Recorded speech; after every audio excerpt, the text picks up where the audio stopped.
एक लंबे समय पहले एक गांव में आनंद, उसके माता पिता जानकी और रमैया, उसकी पत्नी नर्मदा और उसके बेटे नानी के साथ एक छोटे घर में रहता था।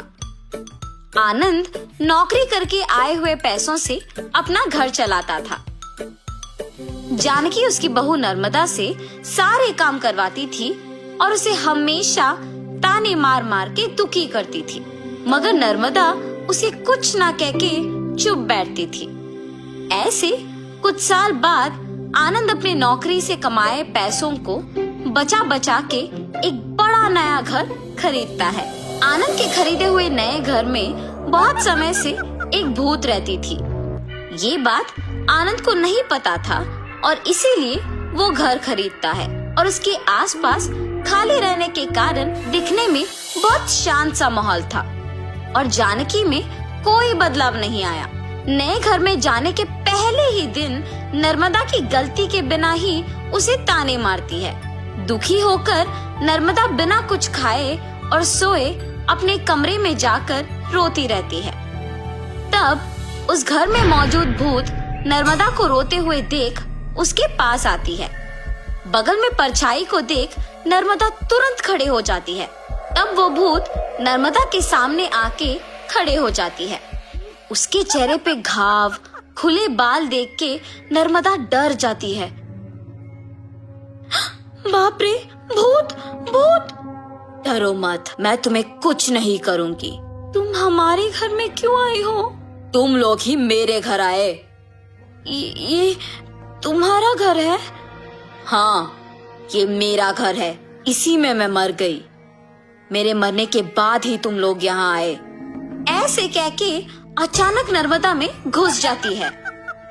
हा हा हा, ऐसे हंसते हुए सो जाती है। सुबह उठ के जब जानकी देखती है कि सारा काम वैसे का वैसे ही रह गया, तब नर्मदा नर्मदा बहुत बार बुलाने के बावजूद जब वो नहीं आती है तो जानकी ही उसके पास जाती है। हाँ, तुम अब तक उठी नहीं?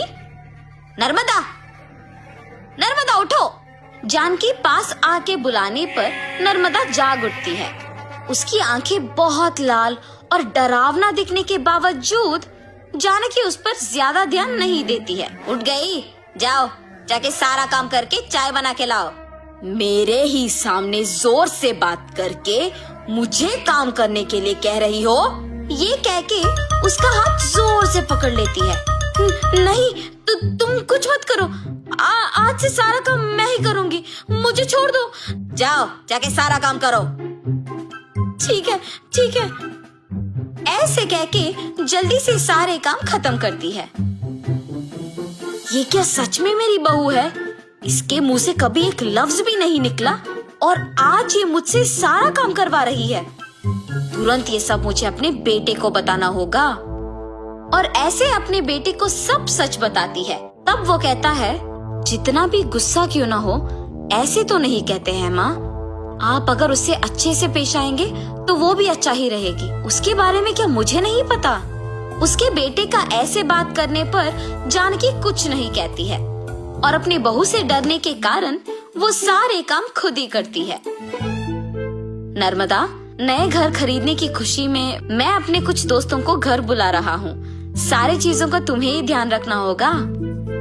ऐसे बोल के चला जाता है। नर्मदा कुछ बात किए बिना खड़े रहती है। उसके बगल में खड़े जानकी के पास जाके वो कहती है, तुम्हारे बेटे की बातें सुनी है ना तुमने? सारी तैयारी तुम्हें ही करना होगा। ऐसे जोर से कहती है। अगले दिन आनंद दोपहर को अपने दोस्तों को घर ले आता है। नर्मदा, तुमने सारी तैयारी कर ली ना? हाँ जी। और ऐसे सबको खाना परोसती है और सभी हंसते हुए बातें करते रहते हैं। सभी व्यंजन स्वादिष्ट है भाभी जी। हाँ, मेरी पत्नी के हाथों में जादू है। आनंद, तुम्हारा घर भी बहुत खूबसूरत है यार। चारों ओर खाली और शांत है। इस घर को देखते ही पसंद आ गया मुझे, इसीलिए इसे बचाए हुए सारे पैसों से खरीदा हूँ। अब इस घर का मालिक मैं हूँ। ऐसे आनंद कहता है। ये सुनते ही नर्मदा तुरंत भूत बनके अजीब आवाजें बनाती है। उसका सिर नीचे झुका रहता है और अजीब आवाजें आने के कारण सभी उसी को देखते हैं। नर्मदा, क्या हुआ तुम्हें? नर्मदा अचानक अपना सिर ऊपर करती है और क्या इस घर का मालिक तुम हो? मैं हूँ इस घर की मालकिन। ऐसे उसे घूरने पर आनंद अचानक हवा में ऊपर उड़ने लगता है। नहीं, ये तुम्हारा ही घर है, मुझे छोड़ दो। ऐसे कहने पर आनंद को नीचे छोड़ देती है। ये सब देख के घर के सारे मेहमान भूत भूत कह के वहाँ से भाग जाते हैं। नर्मदा जैसे उसे कुछ पता नहीं है अपने कमरे में जाके सो जाती है। आनंद, कम से कम अब मेरी बातों का यकीन करोगे तुम? तुम्हारी पत्नी में भूत घुसी है, भूत। देखो आज उसने क्या कर दिया। हाँ माँ, अब हम क्या करें? एक मांत्रिक को बुलवाना ही पड़ेगा। हाँ ठीक है माँ, कल उसी के पास जाएंगे। और ऐसे जब सब बैठे हुए थे, नर्मदा आती है और सभी डर जाते हैं। तब उन्हें देख कहती है, क्यों सब मुझे देख के डर रहे हैं? क्या हुआ तुम सबको? कुछ नहीं, अब आप तो कुछ भी कर सकते हो ना। क्या करना है मुझे? मैं जो बोलूँगा तुम नहीं कर पाओगी। मैं नहीं कर पाऊंगी? पहले बोलो।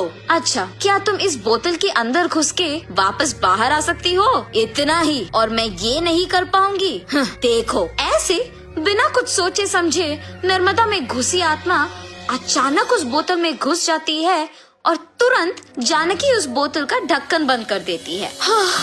भूत को मैंने इस बोतल के अंदर बंद किया है, अब इसे गांव के अंत में फेंक के आना होगा। और ऐसे उस बोतल को गांव के एकदम अंत में फेंक के आ जाती है। तब से जानकी अपनी गलती सुधार के अपनी बहू को ताने मारना बंद कर देती है। भूत के चले जाने पर सभी उनके नए घर में खुशी से जीते हैं।